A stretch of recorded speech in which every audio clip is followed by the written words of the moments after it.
Hello and good morning to you all. It is a lovely Thursday morning here in Surrey. It's lovely and sunny again. Beautiful autumn morning. I think we can safely say that now, can't we?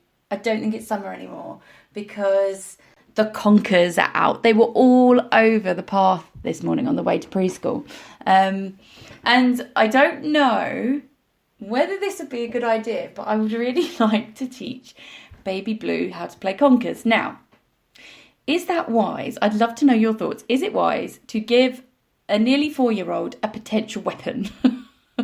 I think I'm going to do it because I remember playing conkers at school and it being an amazing thing. And she doesn't start conkers for another year, so that gives her a year of practice to get really, really good to beat the boys. Not that I'm competitive in the slightest, but I just think it'll be a lot of fun. Do you remember when you were at school, did the boys used to do something like put them in the oven or something like that, and it made them really super hard and you could never beat them and it was cheating if you did it and things like that? So yeah, we won't be doing that, but we might be playing conkers. I'll get a little corkscrew thing and get the string and start doing it. I'm actually quite excited about that, although I'm probably not going to play with my two younger cousins. They are 10 and 8 and very boisterous. However, one has broken his leg, so he might be at a slight disadvantage. We'll see. So yeah, it's a lovely morning this morning. We took it a bit too slow this morning getting ready, and as a result we left sort of on the dot of when we needed to leave, but thankfully preschool running a little bit late, so I didn't feel as bad when we got to preschool and we had a bit of a wait at the door. So yeah, it's a really nice morning.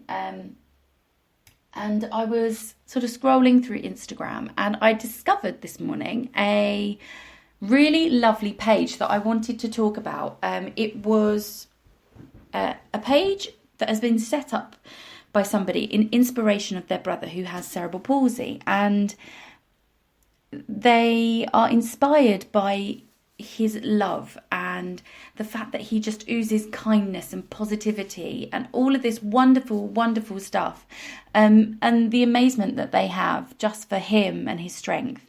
The page is called Be Kind, as in BEE kind, and then the year 1993. So Be Kind 1993. And the posts on there, I was just going through them and all of them were just so beautiful and positive and inspiring. And the thing I love the most, thing I took away the most from it was he's got this awful, awful condition that causes a lot of pain and a lot of just physical hardship for him and for the people around him. But the way they present it is so positive. So it's like, this is what's wrong, but this is what we've done to make it better.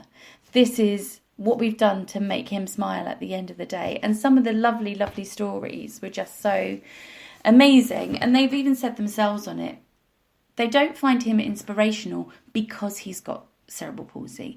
They find him inspirational because he is just this most amazingly kind and beautiful human being. And that's how we should all be, isn't it? We should all just see people for these beautiful people that they are. See the good in people. And I loved it. It's such a lovely page. So pop over to Instagram, Be Kind 1993. It is lovely. And I have actually shared a couple of their posts on my Instagram stories, so you could probably find a link to it if you're struggling to find it. But it also got me thinking about life in general and how people have bad patches in their life. I know I, for one, have had a pretty tough year. I'm sure I'm not the only one. I know a few of my friends have, and people I know, and I'm sure some of you listening have felt you've had sort of like a tougher year than you've had the previous year. And we all do that thing of next year. You sort of get to this sort of time of year, don't you? September, October, getting to the end of the year, and you think next year's going to be better. I'm going to make next year better. And that's brilliant. Set yourself goals, set yourself targets. I love that. It's such a good and healthy thing to do. But I think at the same time, don't forget to enjoy the moment. Don't forget each little step and journey to that goal is as important as the goal itself, because you never know what's around the corner. You don't know which of your support are still going to be there. You might have added to your support base. You might have met somebody who just changes your world completely, whether it be a new relationship, a new friend, a new family member. You might have somebody that has a baby and that baby changes your life, or you never know what is around the corner, is what I'm saying. So with each step, a new possibility could be opened. So live for it. Don't be too scared to try new things, because it may take you on a different path than you'd originally intended, but that path could open up to make your goal exceed all of your expectations. You may go further than the goal that you'd originally set out to do. And I always think about my late friend. She is possibly the best friend I have ever had in my whole life. She passed away in 2015. Of cancer. Her name is Gemma, and she changed my life just from being my friend. There's a song in Wicked that I really struggle to listen to because that line is nearly in it. I know you have rewritten my life by being my friend. I think it's something along those lines. And that was her. She really, really did. And I don't know a single person that has met Gemma that didn't not like her or love her, because she just was that person. She loved everyone. She had so many friends, so many best friends. And it was a tragedy when she died. She had cancer as a child when she was 6. Then it came back at 25, and then finally in her 30s. And she died at age 33. And she lived for each day, because she didn't, towards the end especially, she didn't know if she was going to be there the next day. And she appreciated the fact that any day she could be told this blimmin' disease has come back. She used to call her cancer Chaz. She was like, Chaz is back, Chaz is being an arse today, Chaz is being this today. And she just took it in her stride, and she made the most of everything. She took opportunities. She was fearless. And I always think of her when I see people say stuff like, oh, this was a bad week, next week's going to be better, blah, blah, blah. Do that, please do that. But remember, each second counts. And when you've been told you've only got a few years left to live, a few days, a few months left to live, it really does get to you. I have been laid in a hospital bed before, being told you need life-saving surgery. Without this, you're going to die. And sitting there just thinking, at this present time, I am dying. If I left this hospital and didn't have this surgery, I will keel over and die. It was very life-changing to think about your own mortality like that. Because it is one of those things, we all know it, we all feel invincible, but until something happens or you are faced with it, I think, maybe it's somebody else passing away, maybe it is seeing it firsthand, which isn't lovely at all. It doesn't, you won't, you do live life very selfishly, and you do live life as if you're invincible. I think we've all done it. We can all look back on our sort of teenage years and our early 20s and think, oh my goodness, I can't believe I did that. I mean, the person I was in my 20s was very reckless. And I always think, if something had happened to me then, Baby Blue wouldn't be here. And it's like now, I could do something, and I if I wasn't here, who knows if I'm going to have more children. But then they wouldn't even get the opportunity to be around. I don't know what life holds. I don't know. I may meet the love of my life when I go and pick Baby Blue up from preschool, or when I go into town and I'll meet someone, they become the love of my life, they want children, we have a child. Who knows? You don't know. Or I may have no children, or I may follow the dream to adopt a child, which is something I have considered. But my situation at the moment, just not on the cards really, is it? So I'm getting quite deep today. This is how my day started.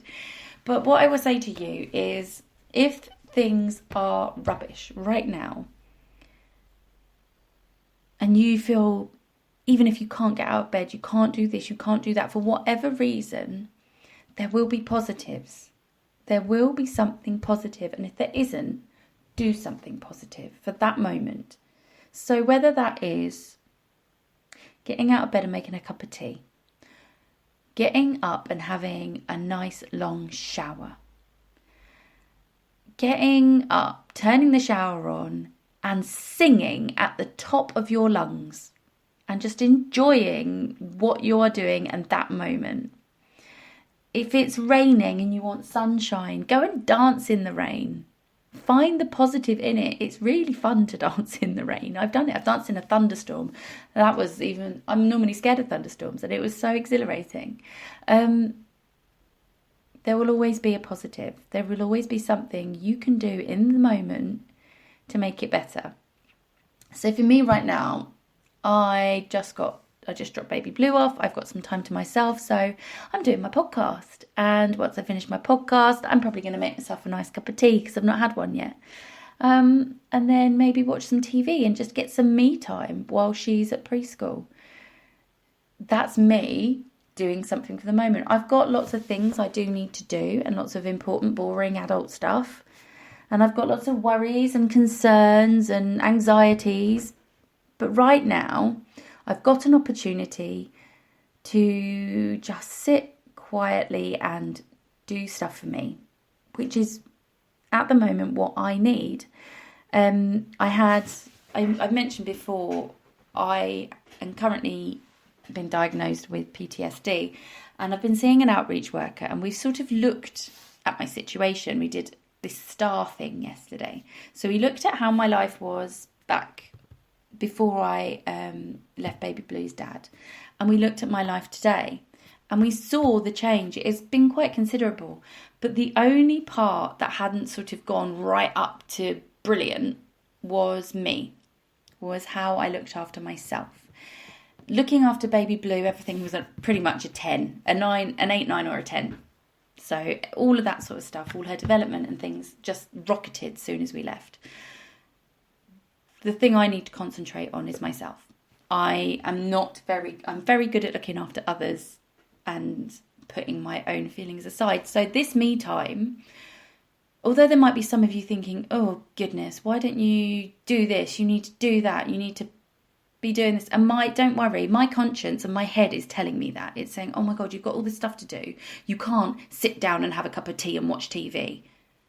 But my outreach worker, my emotional state is telling me, actually, I do need that. I need that time out to get calm, to then be able to tackle these issues with a clearer head. I need to take that downtime to live in the moment and to think about myself for once, because it is important. And I really, I promote this so much. It is so important to look after yourself, because that's all you are, is yourself. And I'm sure none of us want to be stressed all the time. None of us want to be sad all the time. So my little lessons for the day: live for the moment, but make goals. Take opportunities when you can. Look after yourself and take time out where you can. And just find the positives when it feels low, when you feel glum, when everything just doesn't feel right, when it's getting on top of you. Anyway, that's the end of the podcast. I hope you all have a fantastic day, and I will see you at the next podcast. Take care of yourselves.